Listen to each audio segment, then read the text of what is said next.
Hello.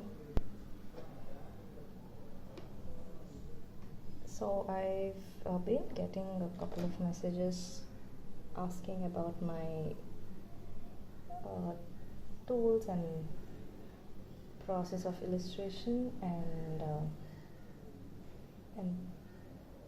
since today morning I just couldn't get myself to draw anything, so I thought at least I'll do this video to feel good about myself. Anyways, before I go on to show all the tools or whatever, I just want to put it out there that whatever you have right now is the best tool you have, because you can hold as many art materials as you want, but a simple pencil and any paper will do to start off if you really want to start drawing. Okay, so I literally start with a very normal pencil and eraser, Camlin pencil eraser, and I started off with doing simple watercolor paintings, and for that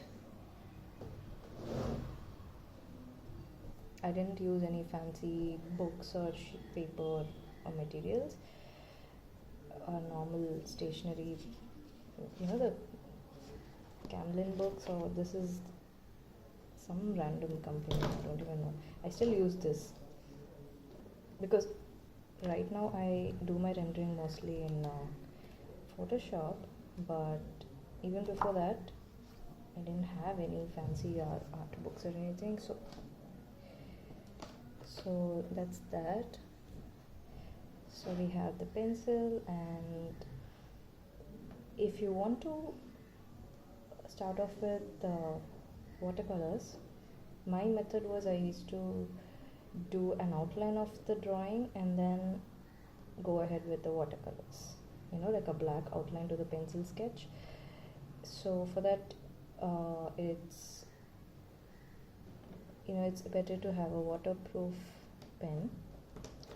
I started off with this, it's called Micron, Pigma Micron, and then I moved on to Staedtler, which is a little more expensive but works great, but anything is fine, trust me.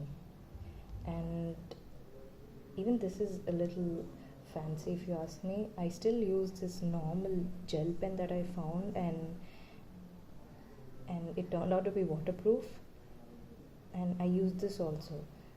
So I keep repeating this, that any tool you have right now is the best tool.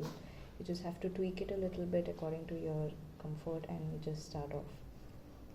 And with this quarantine, I don't even expect any of you to go out hunting for art materials, so just start off with whatever you have.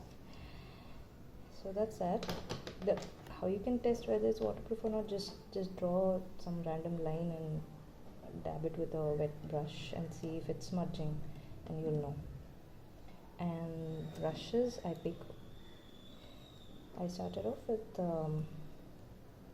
same, the normal Camlin ones, the green, and this brown ones I like better. And this is now my new favorite company, Fine Art.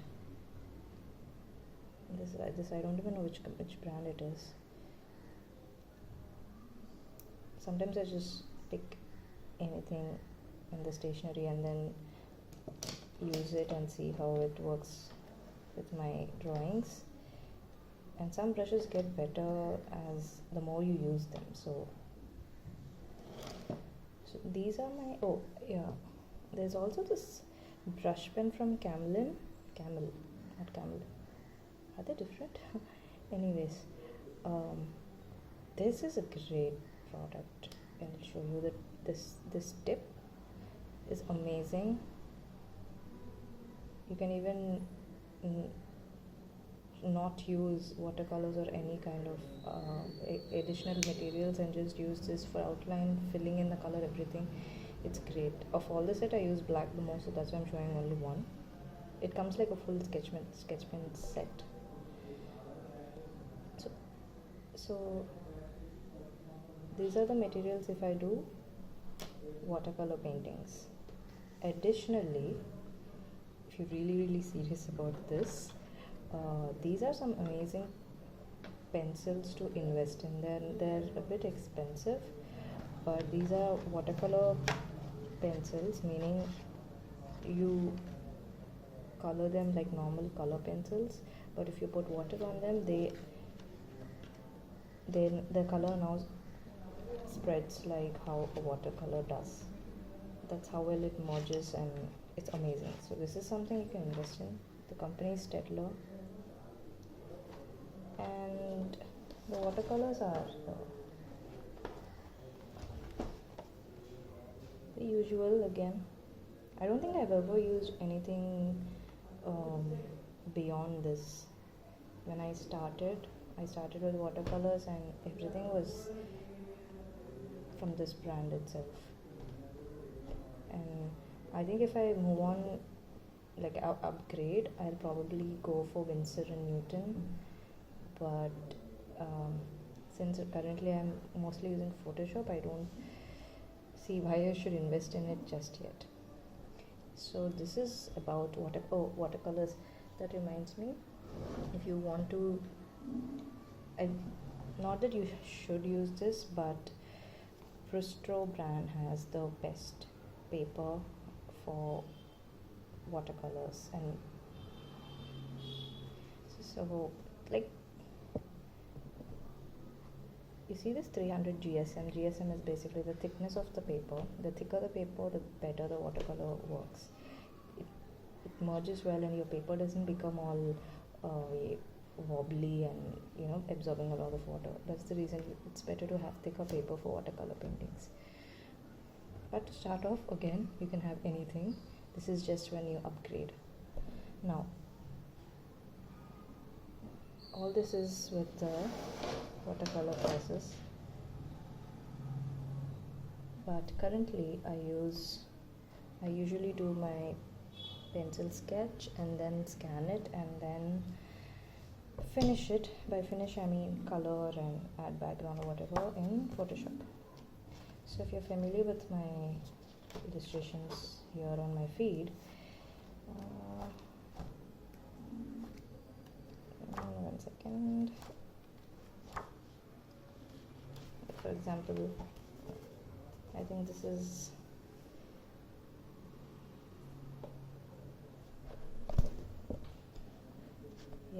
one illustration from the alphabet series, I think for the letter I or L, yeah. So this is the pencil sketch. I scan this and then I color it on Photoshop.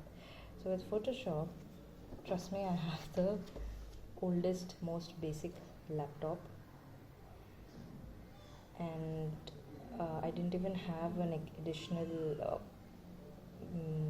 stylus or anything when I started. I used to just navigate using the mouse pad of the laptop and managed somehow.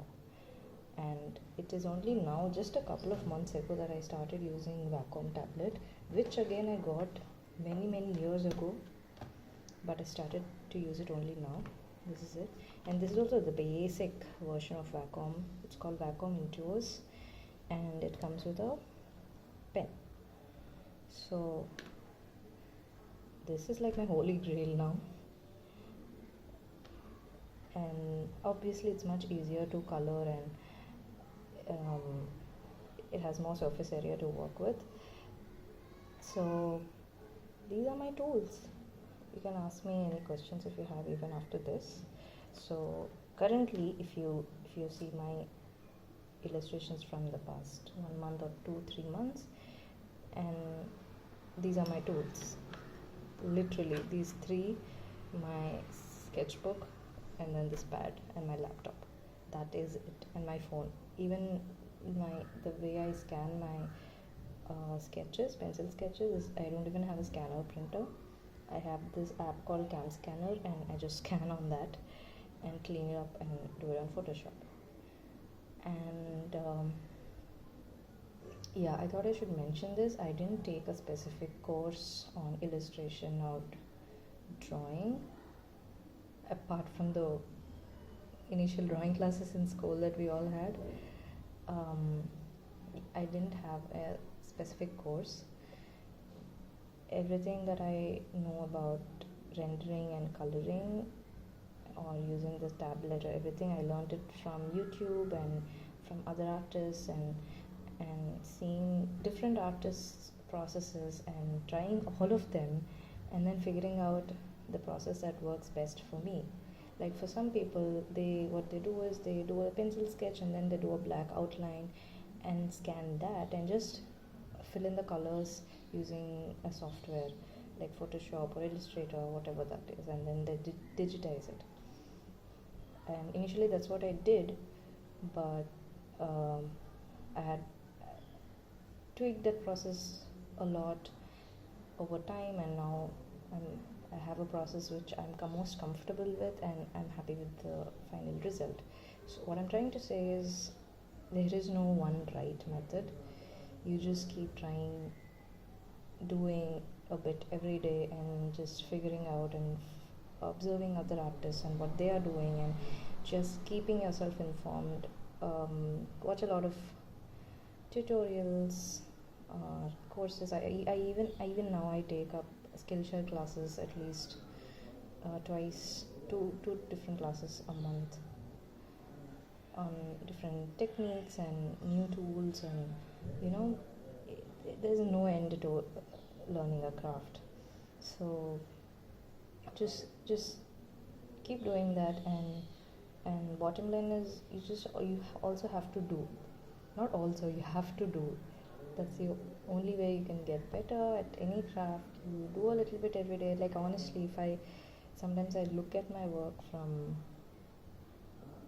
a year ago, and it's almost embarrassing that, and it took a lot of overthinking to even post my first drawing on social media because it looked like shit. But that's why it's humbling to even receive messages saying that people want tips from me. So yeah, that's about it. I'll talk about my creative process in another video, but I'm not sure if I should do it. Let me know.